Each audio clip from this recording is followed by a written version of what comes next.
This is Walter O'Keefe, inviting you to listen in on the Nightline.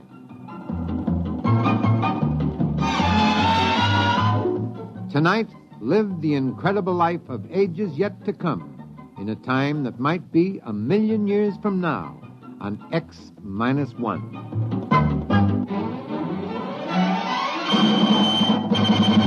Now, an incredible story of the world beyond. Countdown for blast off. X-5, 4, 3, 2, X-1, fire.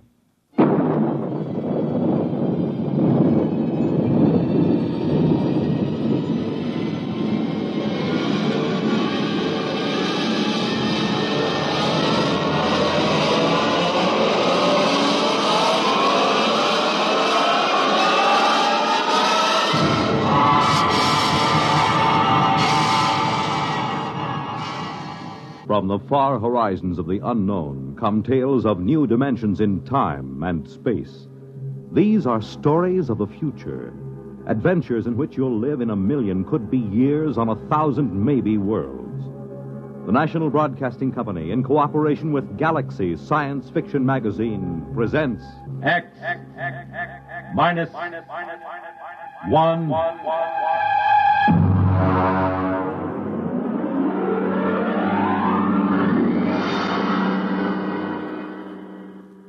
Tonight, Inside Story by Richard Wilson. But first, hear this.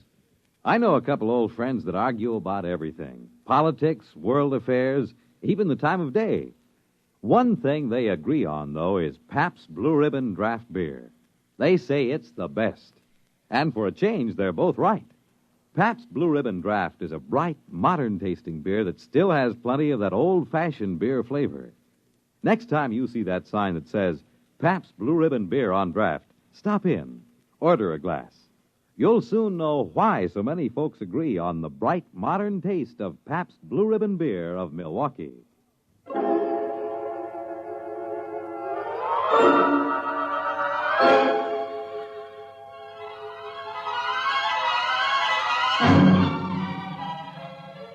Now, X-1 and Inside Story.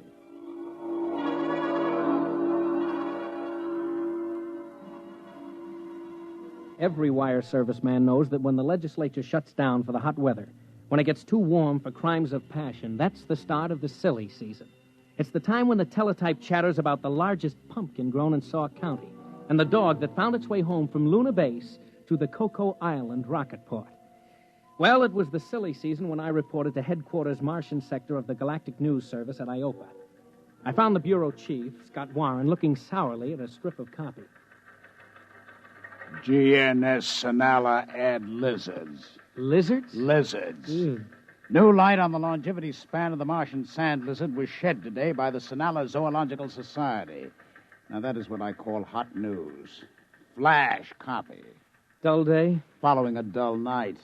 Was it like this in New York when you left? They had me covering a kitten in a tree in Gramercy Park. I would sell my soul for a nice, juicy cabinet crisis. Or else a little honest graft on a spaceport contract. Well, have you got any leads? No. The Garrison Administration of Martian Colonial Affairs is depressingly honest. When nothing's doing, you can stir it up a little. You know, rattle the local skeleton in the closet. Fan the fires a little. Have you read the Publications Responsibility Act of 1997? You can get 20 years for what you were thinking. Look, what's the local canker sore? What would you like most to get an inside story on? Something everybody covers up. Well, there's Druro. Oh, but that's Simon Pure. What's Druro? Nully Sanctuary. Oh, religious institution? No. It's a quarantine set up for null-gravity neurocatinosis. Nully fever. It's completely segregated. Nobody's ever gotten a report out of there. Well, it sounds like a natural. Look, George, you're new. You don't fool around with Nully fever here on Mars. Be like lighting a cigarette in a powder magazine. Chief, how would you like an inside story out of Druro? You can't get in. I will give 8 to 5. Now, look, who's in charge? The Ministry of Health, but you can't... Okay. Don't let the sand lizard take up all the space. I will get in.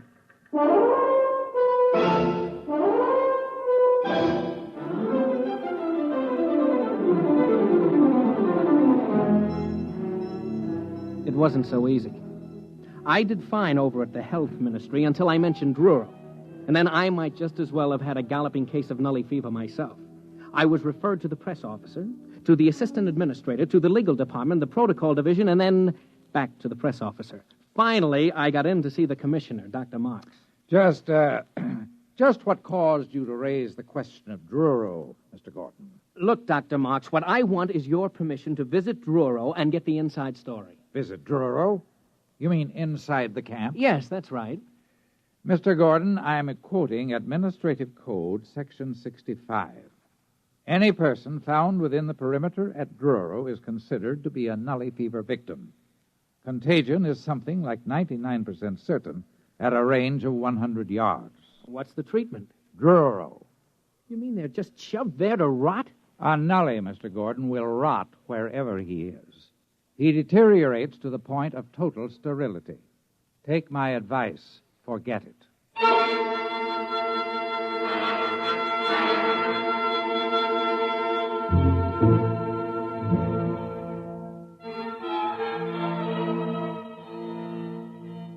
Naturally, I didn't forget it. I did more research. I found out that nully fever seemed to be a mutated virus that got that way in the early Earth-Mars rockets that had inadequate radiological shielding. The symptoms masqueraded as half a dozen diseases, but the end product was the same. A physical deterioration that I don't care to go into, and a psychological lowering to an animal state.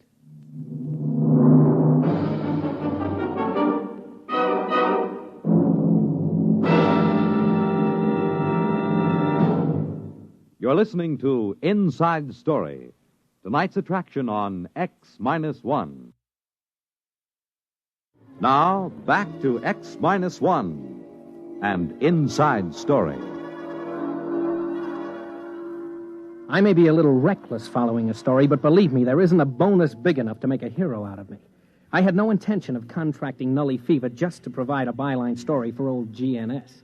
I had stumbled onto something, and I was wearing it when I dropped into the bureau and asked Scott if he noticed anything different about me. You're putting on a little weight? No, guess again. Your pants aren't hanging right. Your shirt's all bunched up. That's because I am wearing the latest fashion, an invisible suit. Oh, goodbye. Try another one. Look, I'm not kidding. It's heat-proof and airtight. They developed it over at Mars Electronics for spacesuit use. You mean you're all buttoned up?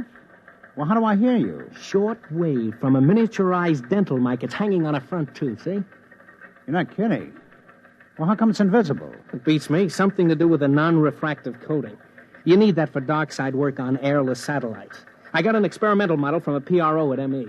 What's it good for? Outside of spaceship work, not much, except it is my ticket to Druro. Now, wait a minute. Don't you get it, Chief?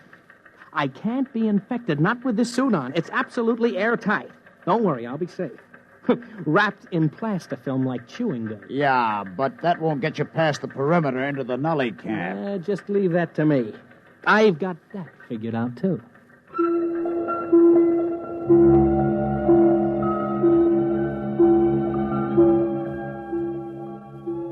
I picked up a sandcat out to the town of Druro and waited for 2 days. There was a shipment of nullies, the last of the Sonala roundup, due at the camp. Out of respect to public opinion, they dumped nullies at night, which suited me fine.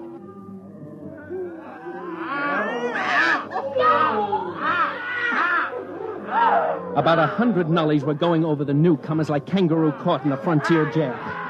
I don't think anybody actually got killed, but they almost tore the new bunch to pieces, grabbing cigarettes, jackknives, buttons, shoes, anything. And then, like as not, the old-timers would fight each other for it. The whole thing was over at dawn, and I could get a look around the camp. There were prefab huts and some trees. I started over to one of the huts. My hut. Take it easy, friend. I'm not going to hurt you. Look, I'm your friend. Sure. You think you're going to steal my ration, huh? I'll kill you first. How long have you been here? 2 years. Got a cigarette? Here. No, don't grab. I'll toss you one. Don't you make a move towards me. Sure. What were you before you got in here? Huh? A teacher. An IOPA technical.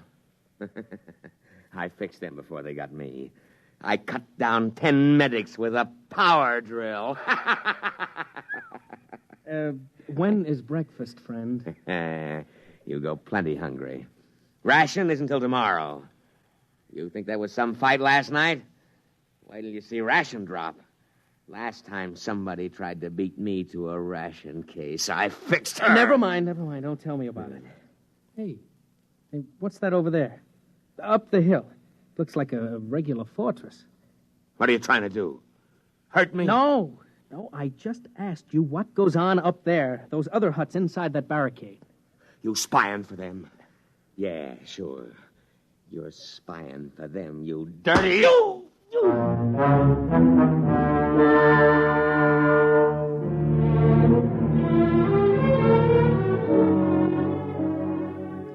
It isn't easy to get used to dodging nasty backhand punches that came out of the blue and were meant to kill, if possible.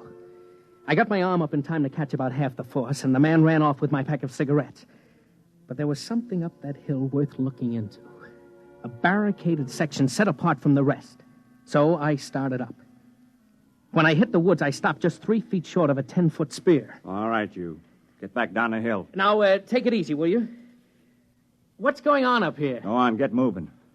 I've got orders to kill if I have to. You don't understand. I just want to find out... Yeah, sure you do. They always do. Every time there's a new batch, there's a few still smart enough to plan together, and they come up here spying. Spying on what? Look, I'm I'll a newspaper... count 3, and then you get it in the belly.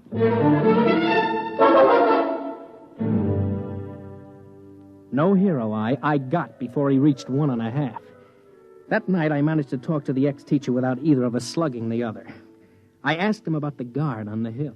They get all the best rations. They make us give up our food or they come kill us.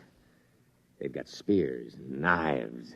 You mean there's a gang up there living off the rest of you? Yeah. I killed one of them once. Caught him from behind with a rock. They came down and killed 10 of us. Didn't get me, though. Funny, huh?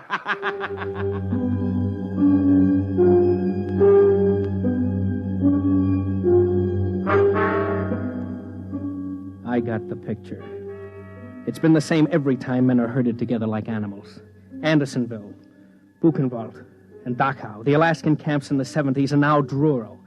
The strong live off the others, a kind of racketeering in spades. Grab the best of everything, live as rich as you can, and don't worry how many you leave to starve to death. We're gonna get them, though. Tonight. Got rocks together and clubs. Go up there and we'll get them. You come.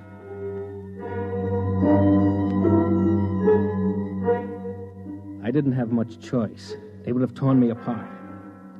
About 10 o'clock at night, the mob gathered at the foot of the hill. Every once in a while, they'd swipe at each other with a club or a rock, but mostly they shouted up at the hill.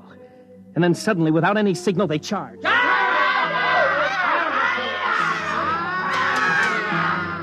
It was kind of sick. Men and women, heaven knows what they were before, teachers, mothers, anything, screaming and running up that hill. And then the defenders cut loose. There were torches so I could see, rocks rolled down, boiling water, spears, arrows, enough to cut down that unarmed mob. I was hiding behind a tree now, sick, good and sick. When it happened... No! My arm!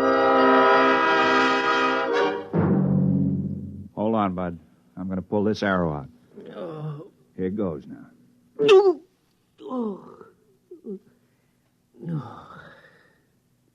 Where am I? Up the hill. That's where you wanted to go, isn't it? But how did... We dragged you up here. Herb, get some bandages up here. You're one of them, aren't you? One of who? The big shots, the kingpins, gangsters. You didn't get hit in the head, did you? Oh, it's too bad they didn't wipe you out up here. It's tough enough living in a place like this, but to prey on the weak ones... Look, fella, I think maybe you got the wrong idea. Oh, thank heaven I'm safe from this kind of... Yeah, I wondered when you'd notice. That fancy suit of yours got torn when the arrow hit. Oh, no. Nully fever. That's why we hauled you up here. We spotted something funny about you. A kettle of boiling water splashed on you, and you didn't even notice. Who are you? George Gordon, Galactic News Service. A newsman? Listen, does anybody know you're in here? Yeah. Maybe there's a chance. Can you tell them they got to let us out? Tell them what it's like up here. Make them understand. We write messages for the ration planes, and they ignore them. You can't get close enough to the guards to shout, they shoot you down. They got to let us out. Oh, sure. After what I've seen, that's the last thing I do. Try to con somebody into letting this loose on the population. I've seen enough nullies.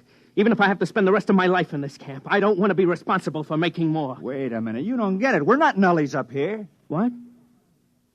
Nobody gets in the camp who isn't a nully. That's right. We all had it when we came in, but not anymore. Up here, we're cured. You're lying. You've got to believe me.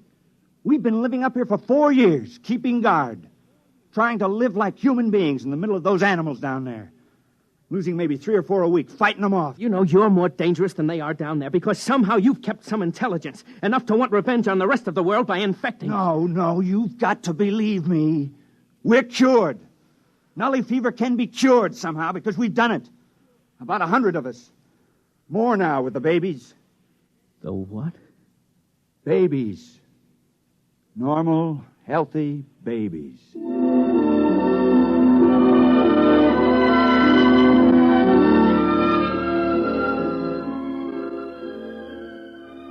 He pointed across the clearing to another hut, and I saw it.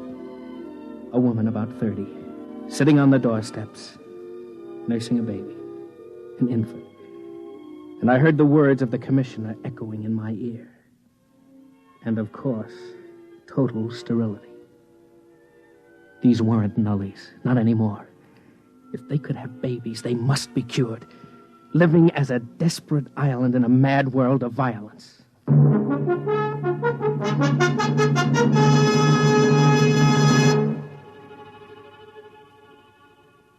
Well, you know the rest of it. You ought to. It was carried under my byline in every fact sheet on 3 planets. They had a micro-technician up the hill who gimmicked my miniature microphone with a hairpin and a piece of quartz crystal, so I cut in on the main traffic beam between Sinala and Iopa. I had Scott Warren at Government House in 15 minutes, threatening to blow the lid off the whole colonial government. The babies did it. Aerial photographs with micro-enlargements. They had pictures of those babies on the wire the next day. Red tape held it up a week. But finally, 100 cured ex-nullies and 1 reporter were out of Druro at Iopa General Hospital for checks. They found it. Nully fever is psychosomatic. You take somebody strong enough to fight for survival, give him incentive, and he'll lick it by himself. No miracle drugs needed. It starts with a virus, all right. But it ends with psychotherapy. A good dose of willpower. I got back to work in a month. Welcome back, George. The teletype's dead as ever. Back to the longevity of the Martian sand lizard. Druro Nully story played out? Dead as last week's herring. Well, what else is new? Maybe we can find another skeleton in the closet. How about life on the Martian moons? Now, that ought to be good for a headline.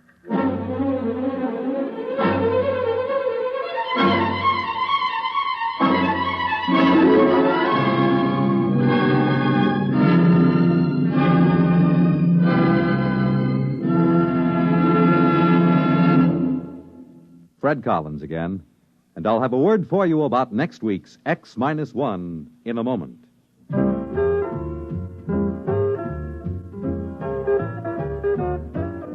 Hey, Molly, it's me. Where are you? Right here, McGee. What's the matter? Are you doing anything? Am I doing anything?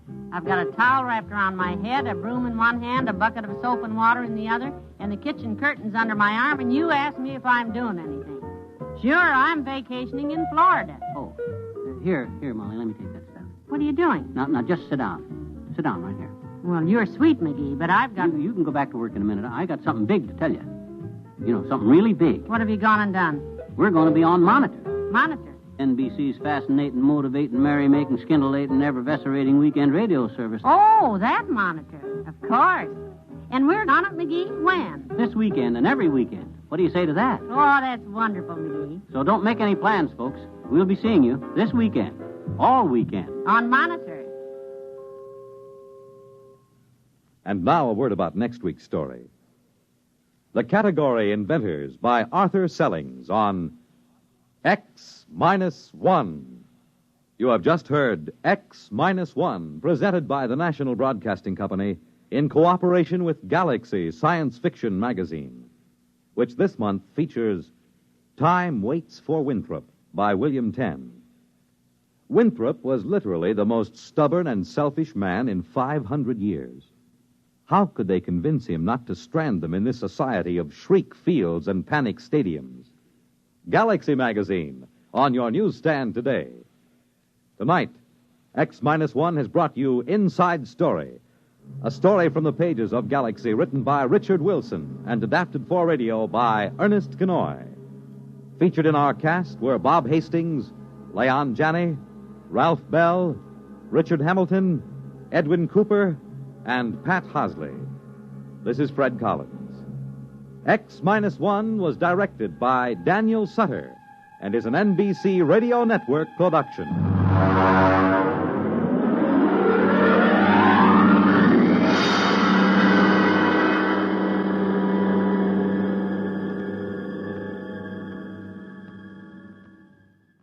There's excitement in the air at night, and Nightline brings it to you. Hear Nightline with Walter O'Keefe, next on most of these NBC stations.